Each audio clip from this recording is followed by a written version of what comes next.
Hello everyone. I am BSc Nursing third year student of Narayan Swami College of Nursing, Dehradun, and I am here to explain you a format of case study जो कि आप हमेशा अपने medical surgical nursing second year and third year, community health nursing second year and fourth year and obstetric and gynaecology fourth year, BSc fourth year में बनाते हैं।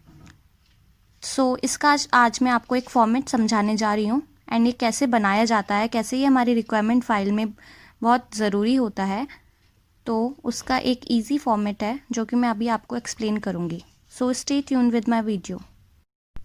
आज जो मैं आपको ये फॉर्मेट बताने वाली हूँ ये हमारा मेडिकल सर्जिकल नर्सिंग के लिए है, जो कि टॉपिक पर है यूरिनरी ट्रैक्ट इन्फेक्शन, यूटीआई, जो कि एक बहुत कॉमन एंड सिंपल सा टॉपिक है मेडिकल सर्जिकल नर्सिंग का। सबके अलग अलग फॉर्मेट होते हैं। कम्युनिटी हेल्थ नर्सिंग का केस स्टडी का अलग फॉर्मेट है। अभी हम आपको मेडिकल सर्जिकल नर्सिंग के केस स्टडी के बारे में बताने वाले हैं। सबसे पहले हम इसमें पेशेंट का डाटा लेते हैं, जिसमें हम जो भी हमारा पेशेंट है उसका name, age, sex, IPD number जो कि हमें हॉस्पिटल से जिस भी वार्ड में वो एडमिट है उससे प्रोवाइड हो जाता है, पेशेंट का address, occupation, religion, marital status, date of admission, date of discharge, diagnosis and doctor consultant. जिस भी डॉक्टर से वो कंसल्ट कर रहे हैं क्या उनका डायग्नोज है, ये सब चीज़ें हमें सबसे पहले पेशेंट के बायोडाटा में लिखनी होती हैं। उसके बाद आता है चीफ कंप्लेन, जिसमें हम जो भी पेशेंट हमें चीफ कंप्लेन बताता है, थोरली अपने मुंह से हमें जो भी कंप्लेन पेशेंट बताता है वो हम चीफ कंप्लेंट में लिखते हैं। उसके बाद आती है हिस्ट्री। हिस्ट्री में हम लिखते हैं past medical history, past surgical history. Past medical history मतलब इससे पहले पेशेंट को कभी यूटीआई हुआ है या नहीं हुआ है, या उसे कोई ऐसे यूरिनरी इन्फेक्शंस होते हैं या नहीं होते हैं। पास्ट सर्जिकल हिस्ट्री मतलब उसकी कोई सर्जरी हुई है या नहीं हुई है इससे पहले, ये हम हिस्ट्री के अंडर में लिखेंगे। उसके बाद हम लिखते हैं प्रेजेंट मेडिकल हिस्ट्री, मतलब प्रेजेंट में पेशेंट की क्या कंडीशन है जब वो हमारे सामने अवेलेबल है और अपनी सिचुएशन बता रहा है। उसके बाद आता है फैमिली हिस्ट्री। फैमिली हिस्ट्री हम पेशेंट से ही पूछते हैं कि उसके घर में कितने फैमिली मेम्बर्स हैं, उनकी क्या एज है, क्या सेक्स है, जेंडर है, रिलेशनशिप क्या है पेशेंट के साथ, उनका ऑक्यूपेशन क्या है, एजुकेशन क्या है और उनका हेल्थ स्टेटस क्या है। जैसे कि हमें अब एक केस स्टडी बना रहे हैं तो इसमें मैक्सिमम हमें 5 लोगों की हिस्ट्री मतलब फैमिली मेम्बर्स के नेम उससे पूछने होते हैं पेशेंट से, तभी हमारी फैमिली हिस्ट्री कंप्लीट होती है। मोर देन 5 भी हम ले सकते हैं बट नॉट लेस देन 5। उसके बाद फैमिली हिस्ट्री इसलिए इम्पॉर्टेंट होती है क्योंकि हमें आगे फैमिली ट्री बनानी होती है केस स्टडी में। फैमिली ट्री मतलब जैसे कि आपने अपने 12th स्टैंडर्ड में भी फैमिली ट्री के बारे में पढ़ा होगा बायोलॉजी में, जिसमें हम डिफरेंट सिंबल से मेल, फीमेल, पेशेंट एंड उनके बच्चों को दिखाते हैं। जैसे कि स्क्वायर बॉक्स से हम दिखाते हैं मेल एंड सर्कल से हम दिखाते हैं फीमेल।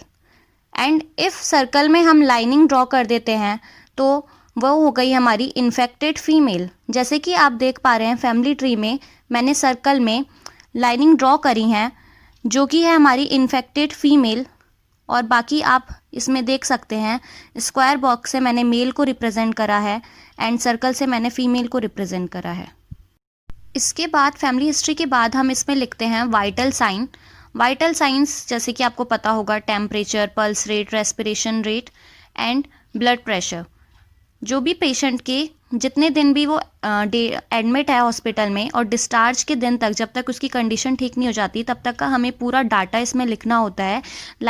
जैसे मेरा पेशेंट 16/11/2019 को एडमिट हुआ था एंड 20/11/2019 को डिस्चार्ज हुआ था, तो 16 से 20 तक का मैं उसका temperature, pulse rate, respiration rate and blood pressure इसमें मेंशन करूँगी। उसके बाद हम लिखते हैं socio economic status. Socio economic का मतलब ये होता है कि वो उसकी क्या होम की कंडीशन है, वो कैसे घर में रहता है, उसकी मंथली इनकम क्या है, उसका ड्रेनेज टाइप क्या है, डिस्पोजेबल ऑफ वेस्ट क्या है, ड्रिंकिंग वाटर क्या है, और उसके घर में कोई पेट है या नहीं है। ये सब हम पेशेंट से पूछ सकते हैं। इफ़ पेशेंट बोलने की कंडीशन में नहीं है तो उसके साथ जो भी फैमिली मेम्बर्स वहाँ अवेलेबल है हम उनसे पूछ सकते हैं। उसके बाद आता है हमारा पर्सनल हिस्ट्री। पर्सनल हिस्ट्री में हम देखते हैं कि पेशेंट का स्लीपिंग पैटर्न क्या है, ईटिंग पैटर्न क्या है, पेशेंट को कोई एडिक्शन तो नहीं है। उसके बाद हम देखते हैं फिजिकल एग्जामिनेशन। फिजिकल एग्जामिनेशन में हमारा आता है हेड टू टो एग्जामिनेशन। जैसे हेड में कोई डैंड्रफ तो नहीं है, प्रॉपर हाइजीन मेंटेन है नहीं है, हेयर एंड स्काल्प कैसा है, आइज़ कैसी है, नोज़ कैसा है, माउथ कैसा है, नेक कैसी है। उसके बाद आता है हमारा चेस्ट। चेस्ट में हम इंस्पेक्शन, पाल्पेशन एंड अस्कल्टेशन करके देखते हैं। इंस्पेक्शन में लाइक कोई स्कार्स तो नहीं है, रेडनेस तो नहीं है। पाल्पिटेशन में मतलब कोई डलनेस तो नहीं है, टेंडरनेस तो नहीं है। अस्कल्टेशन में नॉर्मल लंग साउंड है कि नहीं है। फिर हम एब्डोमेन का देखते हैं। एब्डोमेन में भी हम इंस्पेक्शन, पाल्पेशन, परकसन एंड अस्कल्टेशन देखते हैं।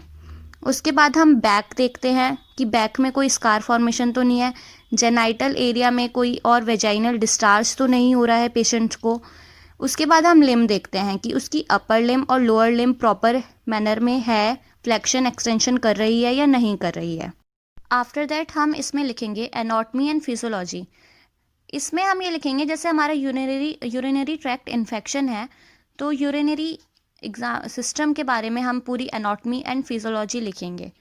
Anatomy, parts of urinary system, function of urinary system and with diagram हम इनको मेंशन करेंगे।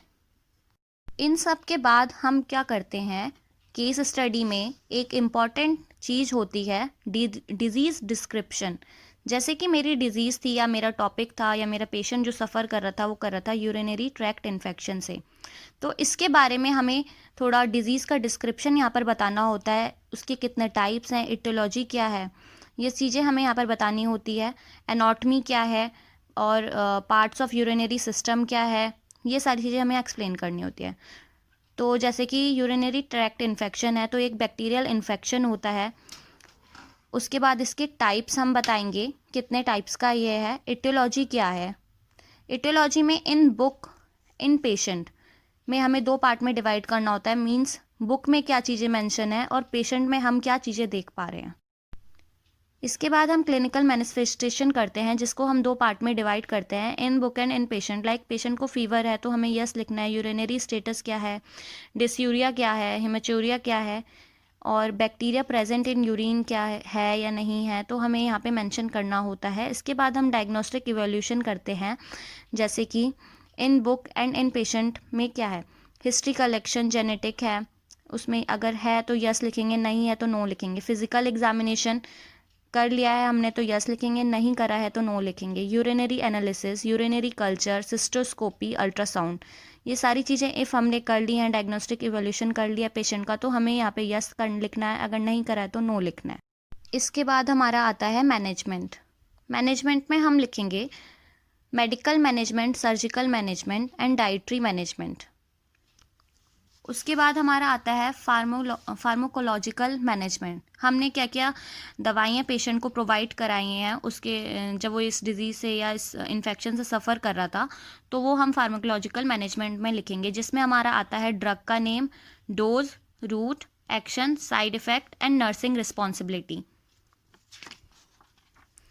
उसके बाद हमें यहाँ पर मेंशन करनी है नर्सिंग रिस्पॉन्सिबिलिटी अलग से, कि नर्सिस की क्या रिस्पॉन्सिबिलिटी होती है, नर्सिस ने क्या रोल प्ले करा है इस डिज़ीज़ को या इन्फेक्शन को क्योर कराने में। उसके बाद हमारे आते हैं नर्सिंग मैनेजमेंट। जो भी हमने नर्सिंग मैनेजमेंट बनाया है तो उसमें नर्सिंग मैनेजमेंट में हमारा आता है assessment, diagnosis, goal, planning, implementation, rational and evolution. Assessment में आता है हमारा subjective data and objective data. जैसे कि मैं आपको पहला एक एक्सप्लेन करके बता दे रही हूँ। जैसे सब्जेक्टिव डाटा में ये होता है कि पेशेंट जब हॉस्पिटल में आया तो उसने जो चीज़ें हमसे बोली तो वो सब्जेक्टिव डाटा हुई, जो उसने अपने मुंह से बोली।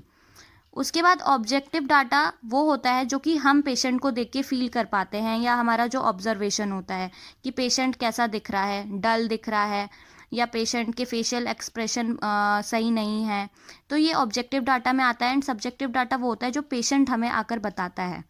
उसके बाद डायग्नोसिस होते हैं। डायग्नोस मतलब जो हम बना रहे हैं, जैसे कि मैंने पहला डायग्नोस बनाया था acute pain related to urinary tract infection as evidenced by verbalisation and facial expression. उसके बाद मेरा इसमें गोल था कि मैं उसका पेन कैसे रिड्यूस कर सकती हूँ। तो मैंने उस पेन को रिड्यूस करने के लिए कुछ प्लानिंग करी। मैक्सिमम हमें इसमें 5 या 4 प्लानिंग करनी होती हैं। हम उससे ज़्यादा भी लिख सकते हैं, बट इससे कम नहीं लिख सकते।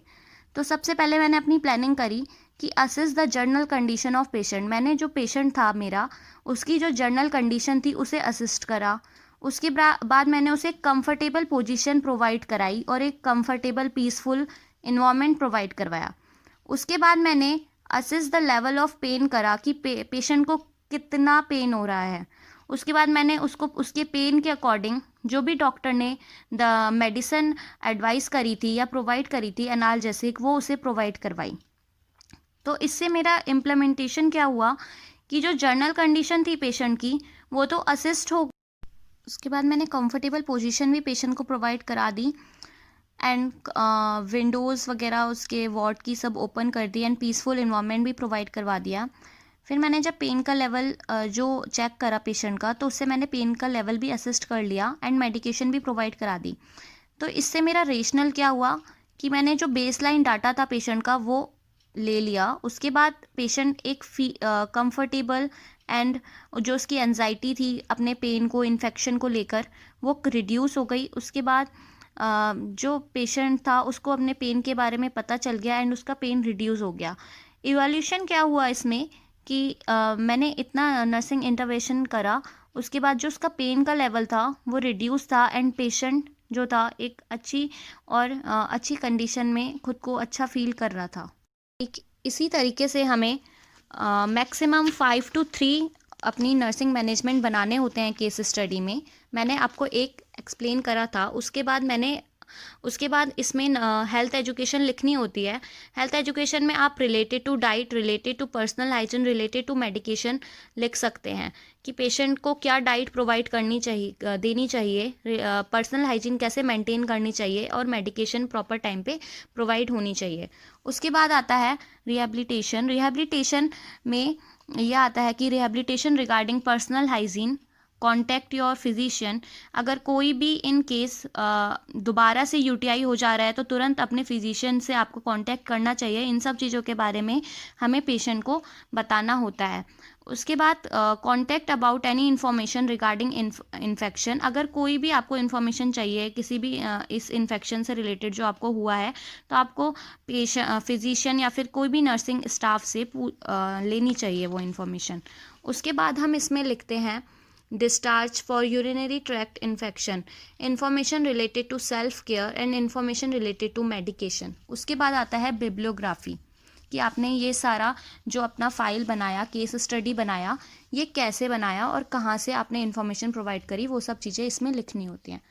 So thank you.